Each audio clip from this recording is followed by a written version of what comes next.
putting together a video talking about some of this some thoughts I've been having on some stuff, and just throwing it out there for food for thought. So I should start off by saying, if you've never heard of like the electric universe theory or the idea, some of the thoughts surrounding this idea, I highly suggest reading the book called Electric Sky, A Challenge to the Modern the Myths of Modern Cosmology, something along those lines, by Donald Scott.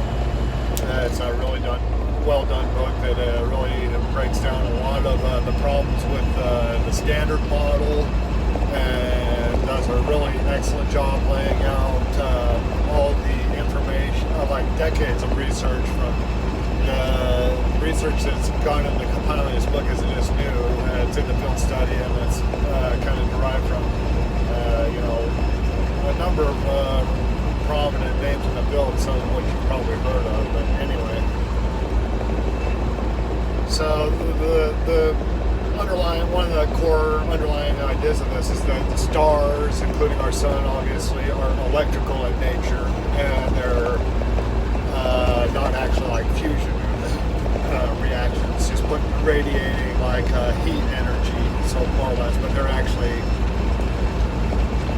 like nodes on a circuit transferring electrical energy from an electrical grid that essentially probably somewhere else in the universe. I don't know exactly where it all would be derived from, but there's a lot of supporting evidence to this, like the so-called like solar winds.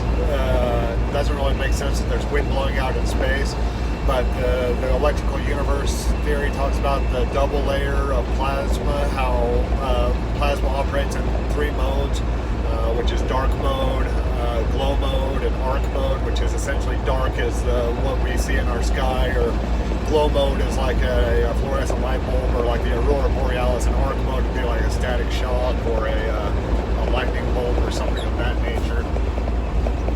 So anyway, the plasma operating in dark mode is really ready to release, conduct electrical activity, and so it's got like a positive and a negative layer, and just like with like the say ocean currents and whatnot, and other weather type effects and whatnot, phenomena we see here on the Earth, of where a hot and a cold layer kind of transverse each other and create like this shifting current. That's the same thing that's happening in the outside in space with the plasma there, essentially. I mean, read the book Electric Sky by Donald Scott. You'll feel like you just discovered that the Earth is round. But anyway, so here's my thought. So I believe that stars have a lot more impact on the actual unfolding of life here on the planet than we really give it credit for. I mean, just take for example how much impact our sun has on our life. Obviously, life on this planet would be non-existent without the sun. So you can basically say that the sun is literally the driving force behind everything on our planet. Obviously, it takes two to tango, because we wouldn't be here without the Earth either, and I mean, I guess the moon's in there too, so maybe it takes three to tango. But anyway, so this energy coming off the sun is directly affecting life on this planet. As we shift through different zodiacal ages on the constellation calendar, and saying that we're being shifted from the age of we're just going from the age of Pisces and going into the age of Aquarius. Constellations and zodiacal signs are assigned masculine and feminine, or positive and negative, just like electrical charges, and they alternate. So we're just coming out of the negative charge of Pisces and going into a positive charge of the age of Aquarius. So consider that back to this whole what am I getting at with the electrical stars and whatnot. Well, we know that the Earth has like a magnetic field, and we have an iron core inside Earth, right? So what happens when you put an electrical current through an iron core? It becomes magnetically charged, right? So maybe as we're supposed to be going through a pole shift here soon on the Earth, where our magnetic poles all of a sudden do a swap, and they don't know exactly what causes that.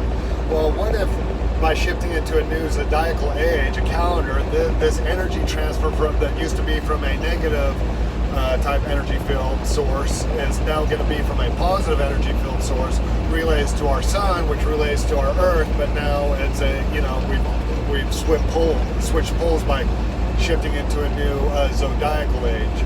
And so to me that really makes a lot of sense, and I was like, damn, and I started, I thought I've had for a long while that I haven't really gotten too deep into, because most people you start talking to, that makes no sense. I mean, I don't really have any way to say how I come. I mean, some of it's from reading stuff, and some of it just feels kind of like intuitive in nature. I don't know. Some of it, it's hard to say where it all comes from, but I feel like pyramids like channel energy in a way. They're like directing energy to a planet, so it's like the more subtle essence of the energy, though. The sun has like a whole spectrum of energy that it's releasing onto our planet, and like the most subtle, finest of that energy is the stuff that our consciousness is made out of. And I feel like pyramids are channels of that energy, and that might be why we have so many pyramids on this planet, and why consciousness seems to be, our evolution is really, intelligence seems to be continually increasing. I mean, I guess in some cases it seems to be going the opposite way, but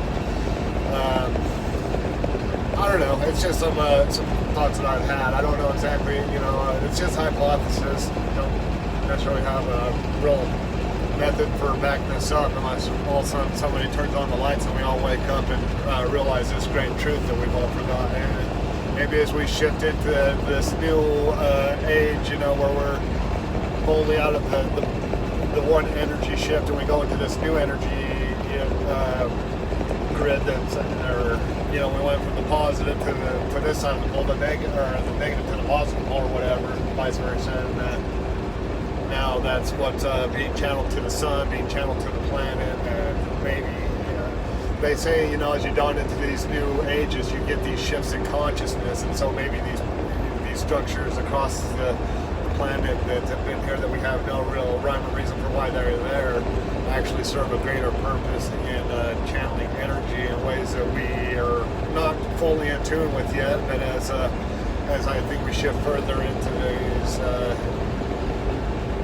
these time periods, it'll become more self-evident as it all begins to, as the kind of veil lifts itself. But anyway, food for thought, take it or leave it. It's all with a grain of salt.